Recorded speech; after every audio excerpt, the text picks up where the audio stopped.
समाचार अब तक, सत्य का साहस। नमस्कार, मी नेहा आणि आपण बघत आहे समाचार अब तक। बघूया आजच्या काही ठळक बातम्या। आता आलेले एक्झिट पोल आहेत, हे काही एक्झॅक्ट पोल नाहीत, त्यामुळे 23 तारखेची वाट पहा। मी यावर जास्त भाष्य करणार नाही। खासगी कंपन्या काम करत असतात, त्यांचे अंदाज वर्तवत असतात।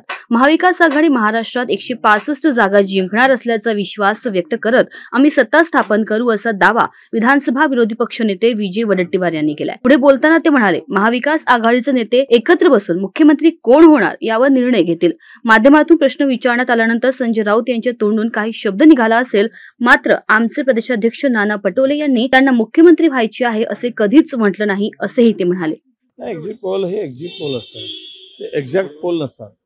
त्यामुळे 23 तारखेपर्यंत सगळ्यांनी वाट बघावी। यापूर्वीचेही आता लेटेस्ट आलेले पार्लमेंट असेल, हरियाणा असेल, या एक्झिट पोल मधून काय आपण निष्कर्ष काढायचा, त्यामुळे मी अधिक यावर भाष्य करणार नाही। अशा कंपन्या काम करत असतात, त्यांचं ते अंदाज वर्तवत असतात। पण 23 तारीख फार काही दिवस नाही, परवाला निकाल येणार आणि त्या निकालामध्ये जे काही स्पष्टता ते येईल। महाविकास आघाडी महाराष्ट्रामध्ये सत्ता स्थापन करणं आणि आम्ही 160 ते 165 जागा आम्ही जिंकत आहोत। त्यामध्ये कुठेही कोणाला डाऊट घेण्याचे काही कारण नाही। संदर्भात आमचे हायकमांड लक्ष घालत आहे, दोनही पक्षाचे, आणि त्यावर निश्चितपणे चांगला मार्ग काढला जाईल। अशा काही गोष्टी होत असतात, 3 पक्ष एकत्र असल्यानंतर थोडासा कमी जास्त बनावत असतो। त्यामध्ये टोकाची भूमिका कोणी घेण्याची गरज नाही, टोकाची भूमिका घेऊ नये आणि पुढच्या सरकारमध्ये आपल्याला काम करायचं आहे। एकामेकाच्या हातात हात घालून महाराष्ट्राला पुढे न्यायचं। त्यामुळे अशा गोष्टींना फार काही लक्ष देण्याची गरज नाही आणि टोकाची भूमिका घेण्याची गरज नाही। त्यावर नक्कीच हायकमांड लक्ष घालून तो समझोता करेल, मार्ग काढेल। संजय राऊत म्हणतात, मुख्यमंत्री जर नाना पटोलेंना करायचं असेल तर राहुल गांधी, सोनिया गांधी यांनी पहिले डिक्लेअर करावं, कसं पाहता तुम्ही? नाही, संजय गांधी आपल्या राहुलजींनी असं कुठे, आपल्या नाना पटोलेंनी असं कुठं म्हटलं आहे की मी मुख्यमंत्री होणार? नेतृत्वामध्ये काँग्रेसच्या नंतर महाविकास आघाडी, पवार साहेबांच्या नेतृत्वात महाविकास आघाडी, उद्धवजींच्या नेतृत्वामध्ये महाविकास आघाडी, 3ही पक्ष एकत्र ज्यावेळेस लढतो त्यावेळेस आपण महाविकास आघाडी म्हणून लढत असतो। आणि आपण उद्या मुख्यमंत्री कोण, तर महाविकास आघाडीचा होईल।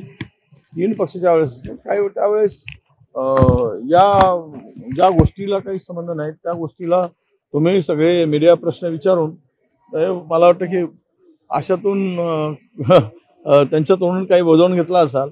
पण नाना पटोलेंनी, आमच्या प्रदेशाध्यक्षांनी अशी कुठलीही गोष्ट बोलली नाही की जे त्यांना स्वतःला मुख्यमंत्री व्हायचे। ते निकालानंतर कळेल। महाविकास म्हणजे 10 वर्षानंतर पहिल्यांदाच भाऊबीज केली। 10 वर्ष भाऊबीज नव्हतीच, तर लाडक्या बहिणीला 1 वर्षाच्या भाऊबीजमध्ये 1,500 मध्ये भोरं घालता येतं, मत विकत घेता येतात। बहीण आमच्या बहिणीला सगळं कळतं, महागाईचा बोजा किती टाकला आहे आणि 1,500 काय होणार आहे। जे मतदान वाढलंय ते 3,000 रुपये महाविकास आघाडीच्या जाहीरनाम्यामध्ये आहे।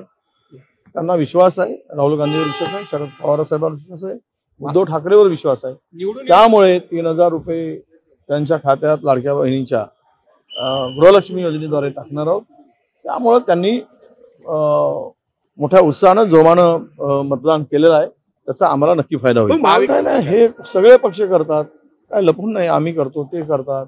निवड येण्याची शक्यता जिथे असेल त्यांच्याशी संपर्क सगळे करतात, आम्ही पण करतो। नाही आहे सर, हे काय हवेवरच्यानं कुठून आणलं शोधून माहित नाही मला, काही आता दखल घेण्यासारखी काही गोष्ट नसेल असं मला वाटतं। रजत कलेक्शन, जहां आपको मिलेगा रेडीमेड कपड़ों का भव्य कलेक्शन। फैमिली शॉपिंग करनी है तो रजत कलेक्शन है सही जगह, जहां आपको मिलेगा लेडीज, जेंट्स और किड्स के कपड़ों में सभी वैरायटी। महिलाओं के लिए सिंपल साड़ियों से लेकर भारी साड़ियां, कुर्तिया, कुर्ता पैजामा, जेंट्स के लिए शर्ट पैंट, शेरवानी, कुर्ता पैजामा के सभी वैरायटी उपलब्ध। किड्स में नवजात शिशु से लेकर बड़ों तक के सारे वैरायटी के परिधान उपलब्ध। लेडीज, जेंट्स, किड्स के कपड़ों के मिलने का उत्तम स्थान। हमारा पता, रजत collection, बेलत रोडी road, Manish Nagar, near Tirupati Tirumala society, Nagpur.